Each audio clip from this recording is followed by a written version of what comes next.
Chers téléspectateurs, bonjour. Bienvenue dans votre émission Vox Hebdo sur Vox TV, Facebook et YouTube. Francisca Deborah Nielenga, journaliste à Télé Congo. Albert Mianzukuta, directeur de publication du journal La Semaine africaine. Et Clavis Kiba, promoteur du journal Evans, sont avec moi pour débattre autour du retour imminent de Joseph Kabila en RDC, les partis politiques autorisés à mener des activités génératrices de revenus, AGR, et la situation qui prévaut au MR, Mouvement républicain de destin gavé. Bonjour à tous. Bonjour. Et soyez les bienvenus sur ce plateau de Vox. Merci. Nous vous invitons donc à suivre ce premier élément pour aborder notre premier sujet. Le PPRD célèbre son 23e anniversaire, sans son président et fondateur, Joseph Kabila, en exil en Afrique du Sud. Les cadres du parti de l'ancien chef de l'État congolais ne se doutent alors pas que celui-ci s'apprête, une nouvelle fois, à sortir de son silence et à annoncer son retour. Le lendemain, mardi, l'hebdomadaire Jeune Afrique relate le contenu d'une déclaration écrite de Joseph Kabila. Il va bientôt revenir dans son pays parce que la situation sécuritaire et institutionnelle l'y oblige et parce qu'il veut contribuer, dit-il, à la recherche d'une solution à la crise. Il annonce aussi qu'il arrivera par l'est de la RDC. Ce proche de l'ancien président n'y voit aucun message politique. S'il rentre par l'Est, pourquoi l'Est ferait jaser? Et à Ouvira, il a des résidences. À Bukavu, il a des résidences. Il peut rentrer partout. Au Katanga, il a des résidences. Il n'y a aucune loi qui oblige quelqu'un à passer par Kinshasa pour rentrer dans ce pays. Le président Tshisekedi a accusé, il y a plusieurs mois déjà, son prédécesseur de préparer une insurrection et est convaincu qu'il appartient à l'AFC M23, à la manœuvre dans l'Est. L'annonce de Joseph Kabila coïncide avec la fin, mardi également, des consultations initiées par le pouvoir en vue de former un gouvernement d'union nationale. Elles ont été menées par le conseiller spécial du chef de l'État en matière de sécurité pendant un peu plus de 2 semaines. Et le PPRD de Joseph Kabila, comme d'autres poids lourds de l'opposition, n'y a pas participé. Mais pour le ministre de l'Aménagement du Territoire, la réalité est plus complexe. Sans citer nommément Joseph Kabila, il assure que le dialogue n'est rompu avec personne. Formellement, les consultations s'achèvent. À mon avis, ça ne s'achève pas. Parce qu'en Afrique, nous avons cette qualité de parler, de continuer à parler. Je sais qu'il y a des échanges qui sont en cours. Vous savez, il y a des pourparlers qui ne se font pas toujours devant la caméra. Il y a ce qu'on appelle la diplomatie secrète. L'animateur de ces consultations politiques est censé rendre dans les jours à venir un rapport au chef de l'État. Cet élément nous dit que Joseph Kabila va bientôt rentrer en RDC. Alors, Albert, que pensez-vous de cette annonce de Kabila qui veut regagner son pays, la RDC? Oui, c'est une annonce qui nous plonge dans des interrogations parce qu'il y a peu de certitudes, à part la volonté affirmée de rentrer pour contribuer à trouver une solution à la situation de crise que vit la République démocratique du Congo. Beaucoup d'interrogations, même des termes vagues qui embrouillent plus qu'ils ne rassurent. Rentrer par l'Est, mais l'Est, c'est quoi? C'est Bukavu, c'est Goma, c'est Uvira, c'est l'Est. Il y a plein de suspicions, de dangers par là, puisque c'est une zone plus ou moins acquise au mouvement de rébellion du M23 et de ses alliés. Rentrer en République démocratique du Congo pour contribuer à trouver une solution, ça peut se dire facilement, ça peut se comprendre, mais pourquoi maintenant? Pourquoi seulement maintenant la République démocratique du Congo ne vit pas une situation de plus grave crise maintenant qu'il y a 6 mois, qu'il y a 1 an? Et donc ce sont des interrogations. Et puis, est-ce que le fait même que lui soit présent dans le pays, il a tout à fait le droit de regagner son pays et d'y mener les actions qu'il souhaite mener, si on lui en donne l'opportunité, mais le fait qu'il soit là, dans ce pays, généralement, vous savez, 2 coqs ne peuvent pas rester dans un même poulailler sans se griffer, Alors, on lui trouvera toujours des poux sur la tête et donc cette idée, à première vue, n'est pas vraiment tout à fait souhaitable. Mais il est libre de rentrer dans son propre pays et d'y mener les actions qu'il veut. Francisca, le retour de Kabila, y a-t-il un danger à cela? Moi, je ne vois aucun danger à cela. Ce qui me surprend, c'est la communication qui est faite tout autour de ce retour. Ce qui me surprend, c'est que on parle de Kabila qui était en exil pendant une année, alors que dans le fond des choses, Kabila n'a jamais été chassé de la RDC pour qu'il soit en exil.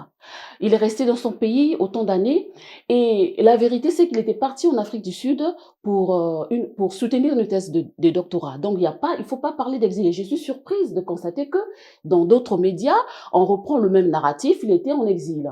Et quand je vois le fait qu'il soit parti, quand il était parti tout simplement, calmement. Alors pourquoi son retour il y a tout un tintamarre autour de son retour? Pourquoi faire une telle annonce? Pour moi, ça paraît être une sorte de guerre de communication pour entamer le mental, pour atteindre le mental du régime qui est à Kinshasa. Parce que je ne vois aucun intérêt à faire une telle annonce. Et s'il doit revenir, comme il a dit, il veut revenir pour contribuer à améliorer la situation.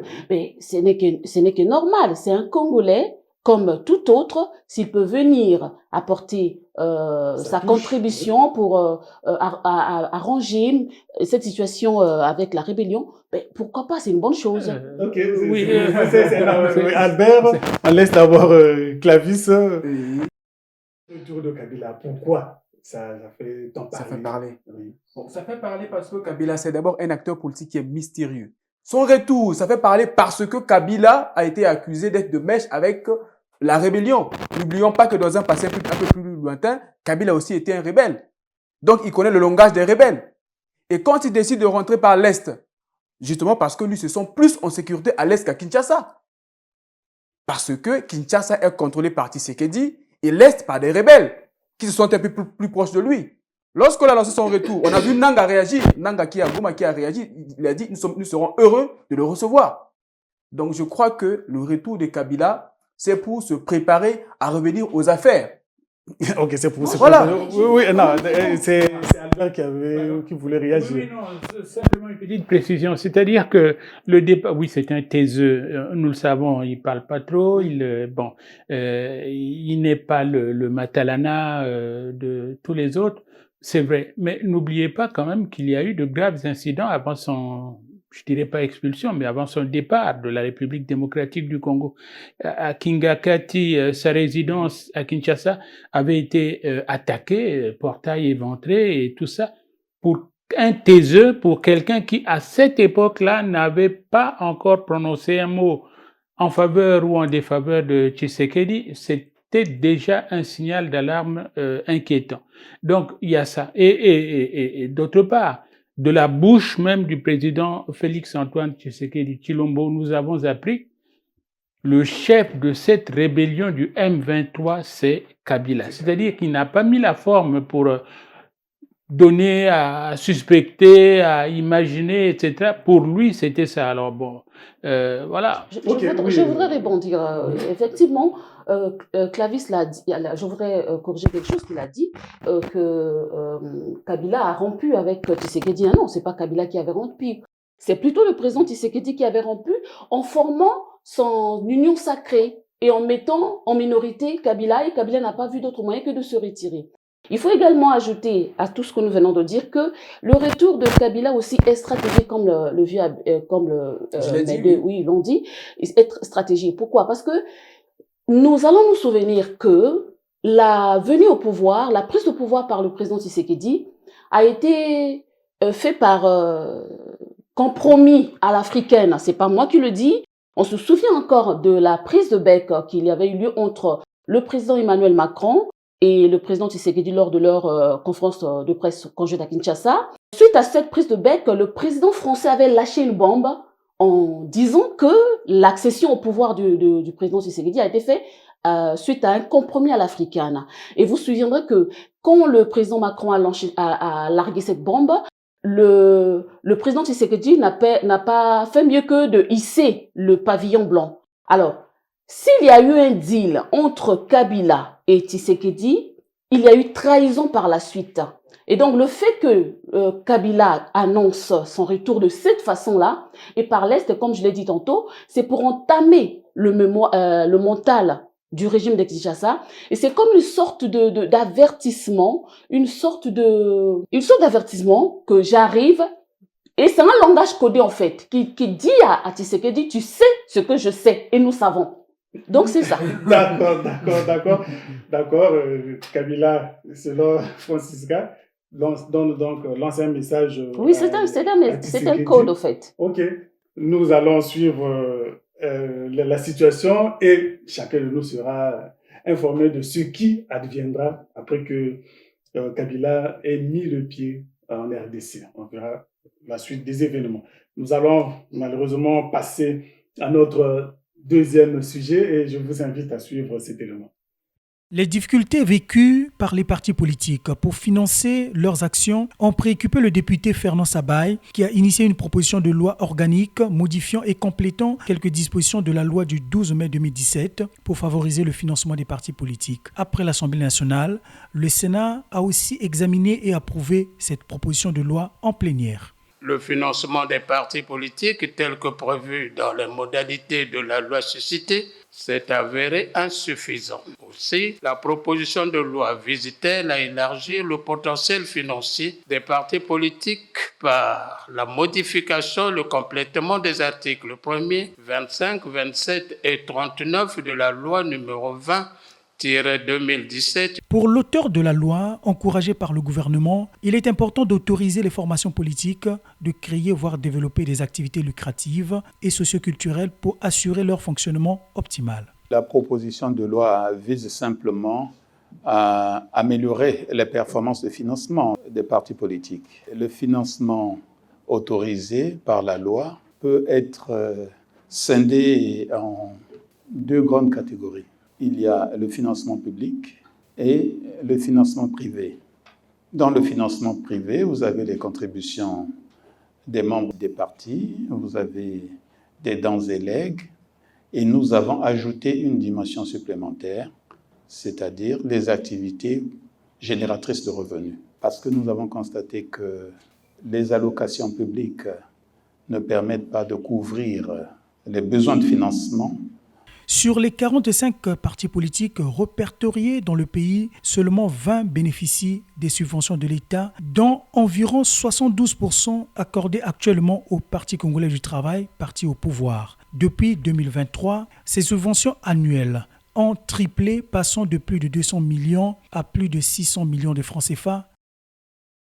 Partis politiques autorisés à mener des activités génératrices de revenus, c'est la proposition de loi de Fernand Sabaye a apporté dans la loi. Alors, Clavis, est-ce une bonne chose de permettre aux partis politiques de mener ces activités génératrices de revenus? Est-ce que ça va changer quelque chose dans le fonctionnement des partis? Alors, l'honorable Sabaye, c'est quelqu'un que je respecte beaucoup, c'est un grand politicien, un grand acteur politique, un cadre politique. C'est aussi une personne très cultivée, mais je suis vraiment surpris de cette loi parce que, à mon sens, cette loi va occasionner beaucoup de désordre dans l'environnement politique et même économique du pays. Parce que la politique ne fait pas bon ménage avec les affaires. Ça ne marche pas. Je crois que cette loi, il faut la retirer. Ça va créer un désordre dans l'environnement économique qui est d'abord difficile actuellement dans le pays. Et puis, quand vous dites aux partis politiques de faire les activités génératrices de revenus, ça veut dire que les responsables politiques vont devenir entrepreneurs. Dans un pays où on veut faire la promotion des entreprises, on veut encourager les jeunes à entreprendre, vous politiques, vous qui avez les moyens, vous voulez également entreprendre, ça c'est créer une concurrence déloyale. Mais ça ne marche pas. Ça sera. Et puis ensuite, il y aura conflit d'intérêts. On a vu récemment la Haute Autorité de lutte contre la corruption qui a fait des opérations de déclaration de conflit d'intérêts pour éviter les conflits d'intérêts dans le pays. Maintenant, cette loi-là, ça vient encore contredire ce que les pouvoirs publics veulent, puisque ça va amplifier les conflits d'intérêts. les politiques qui nous gèrent veulent encore se lancer des affaires, il y aura forcément conflit d'intérêts. Je prends un exemple. Le PCT, qui est le parti au pouvoir, ou les alliés du PCT, qui ont les moyens. Par exemple, ils se lancent dans le BTP. Sachant que le gouvernement, c'est un gouvernement qui appartient au PCT, c'est eux qui ont la décision. Vous pensez que tous les grands marchés vont revenir à qui? Ça revient au PCT. Donc, ça ne marche pas. Cette loi-là, c'est une loi qui n'a pas été bien réfléchie. Et ensuite, elle va participer aussi à la dislocation de beaucoup de partis. Parce que lorsque vous associez l'argent avec la gestion du parti, ça ne marchera pas. Lorsqu'on sait que l'argent, généralement, c'est la pomme de discorde dans les partis politiques. Ok. Ça ne marche pas. Ok, ça c'est votre avis, Albert. La proposition de loi ou la loi qui autorise les partis à mener des activités génératrices de revenus, y a-t-il danger en la demeure? Écoutez, ici le danger, malheureusement, il faudra le juger après la mise en pratique de cette loi, après son lancement technique, comment dire, avéré. Parce que nous sommes dans une situation de sociologie politique et on ne sait pas ce qui adviendra demain. On ne peut pas le savoir avec précision. Nous sommes nombreux à décrier un peu la gestion du PCT, de ses alliés, la gestion que le pouvoir fait des entreprises publiques ou qui lui sont données à gérer. Mais dès lors qu'une formation politique aura sa propre entité économique à gérer, peut-être que ça générera un peu plus de vertu, peut-être qu'on en saura un peu plus sur la manière de gérer sans s'ingérer dans les affaires, peut-être que ça sera un moyen d'éduquer notre classe politique à la vertu économique. Sinon, bon, par principe, c'est surtout, oui. Donc ça, c'est sûr que c'est l'argent qui fait se disloquer les partis politiques, mais c'est l'argent qu'on n'a pas. Ici, c'est l'argent qu'on aura. Et donc, les perspectives, ça nous donne aussi à voir, c'est bien de critiquer le gouvernement, mais c'est aussi, comment dire, la planche pour soi-même essayer les propres théories qu'on critique ailleurs. Et donc, voilà. Oui, Francisca, l'autorisation des AGR aux partis politiques, est-ce que ce sera un danger pour leur fonctionnement ou pour le pays? Donc, je dirais que pour l'instant, il est encore trop tôt pour juger du bien fondé ou non de cette loi qui vient d'être adoptée. Mais est-il que, en suivant votre reportage diffusé, je me rends compte que on a 45 partis reconnus au plan national, et dans les 45 partis, on n'a que 20 partis qui bénéficient des allocations publiques. Et ces allocations publiques à hauteur de 72% sont accordées au PCT. Et à ses alliés. Et à ses alliés, voilà. Bon, je pense que cette loi également, vu ce qui vient, ce que nous venons de mentionner, cette allocation vient en quelque sorte régler aussi une sorte d'injustice dans l'octroi de ces allocations, puisque le parti au pouvoir, le PCT, rafle les 72% à cause de sa taille, à cause du nombre de ses... Voilà. Donc, je pense que les autres qui n'ont pas cette taille, qui n'ont pas la taille correspondante à celle du PCT, vont donc se retrouver avec cette loi-là. Bon, alors, maintenant, pour les partis, Clavis tout à l'heure s'inquiétait du fait qu'il y aura conflit d'intérêts si jamais il y a des hommes politiques qui se mettent également dans l'entrepreneuriat. Moi, je pense qu'il n'y aura pas conflit d'intérêts parce que dans une nation, si on a beaucoup d'entrepreneurs, qu'ils soient politiques ou qu'ils soient citoyens lambda, ça ne fera que du bien au pays. La seule inquiétude que j'ai, c'est dans le cadrage. Il faut bien qu'il y ait un bon cadrage pour qu'il n'y ait pas des débordements. Clavis l'a dit, si jamais les partis se lancent dans l'entrepreneuriat, dans les activités lucratives, mais si jamais il y a des marchés, le PCT parti au pouvoir peut rafler tous les marchés. Donc il faudrait qu'après cette loi, après l'avoir adoptée, il faut également définir un cadre qui réglemente l'entrepreneuriat au niveau des partis politiques. Oui, bon, ça c'est ce que je crois le gouvernement a annoncé lors de l'examen de cette loi, qu'il y aura des lois. C'est-à-dire, on appelle ça ce qu'ils appellent des textes d'application qui vont définir le couloir dans lequel les partis peuvent s'engouffrer. Bien sûr, Chris. Il y aura des textes d'application, je suis bien d'accord. Mais l'application sera... on attendra voir dans l'application parce que nous savons, notre pays est champion dans l'adoption des lois et des textes et tout. Mais dans l'application, c'est un grand problème. C'est ça. Mais si on peut encore réfléchir, un tout petit peu, est-ce que vous ne voyez pas que cette loi, c'est une façon pour l'État de fouiller ses devoirs? Parce que c'est l'État qui finance les partis. Est-ce que ce n'est pas une façon de dire, bon, écoutez, nous, on n'a pas assez d'argent pour vous financer, débrouillez-vous, nous, on n'a pas assez d'argent, parce que lorsque Fernand Sabaye propose cette loi, Fernand Sabaye, c'est un grand cas du Parti congolais du travail, qui est le parti au pouvoir. Donc, ça peut être la volonté exprimée du pouvoir. Donc moi, Justement, c'est dans ce sens. Moi, je crois que la santé économique du pays peut être à l'origine de cette loi-là. Le pays n'a pas assez d'argent pour tout financer. Écoutez, débrouillez-vous, chacun de son domaine, et cherchez l'argent, et puis voilà. Oui. Enfin, non, c'est sûr que tant qu'on n'a pas vu ces maçons à l'œuvre, nous ne pourrons pas juger de la qualité des murs qu'ils produiront. Ça, c'est sûr. Mais il y a un petit danger, c'est avec l'argent, c'est que, et la politique, donc comme tu l'avais dit, politique et affaires et argent ne font toujours pas bon ménage, parce que plus tu as de l'argent, et plus tu engranges de la puissance, et plus tu as de la puissance, et plus tu as aussi les sources de revenus qui te sourient. Je veux dire, quelqu'un, un petit boucher qui veut faire de la publicité, veut la confier à un parti politique, c'est sûr qu'il cherchera beaucoup plus le PCT qui a beaucoup de membres, beaucoup de présence sur le territoire, que au MR, par exemple, dont nous allons parler, je m'excuse, mais il est dans l'actualité. Et donc, ça n'est pas une garantie absolue. Et puis, nous savons, nous, les hommes politiques, je veux dire, celui qui se présentera comme étant le représentant du parti qui devra recevoir l'argent ne sera peut-être pas celui-là qui ira le frapper à la porte pour dire hey, mais vous là, mais qu'est-ce que vous attendez pour ouvrir les mallettes? Et donc, il y a des risques, mais nous devons attendre et voir, malheureusement.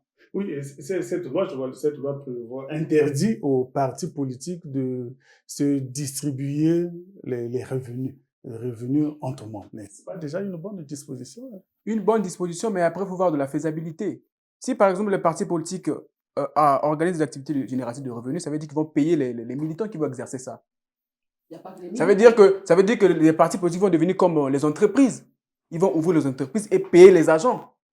C'est ça. Ça va créer, en fait, ça va détourner les partis politiques de leur objectif.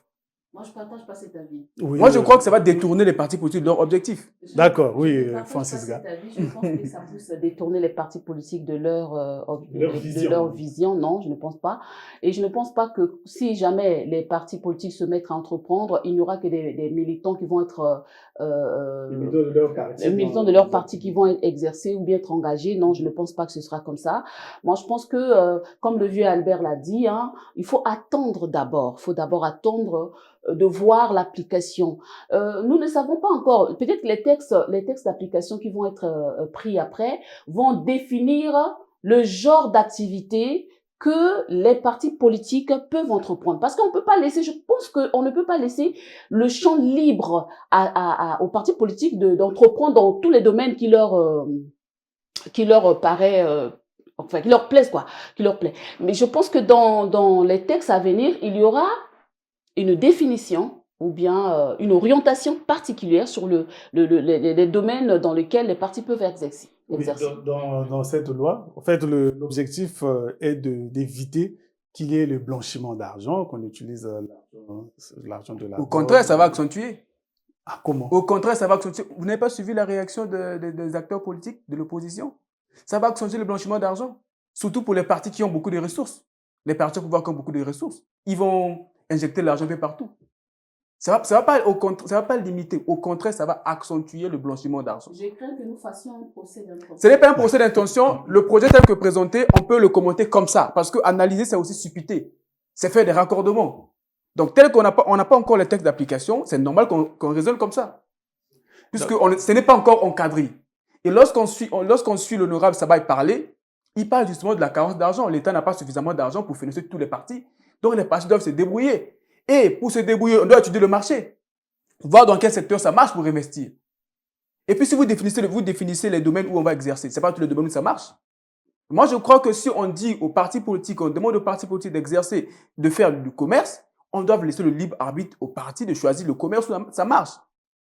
Parce que c'est un autre domaine aussi. Voilà, il ne faut pas les emprisonner.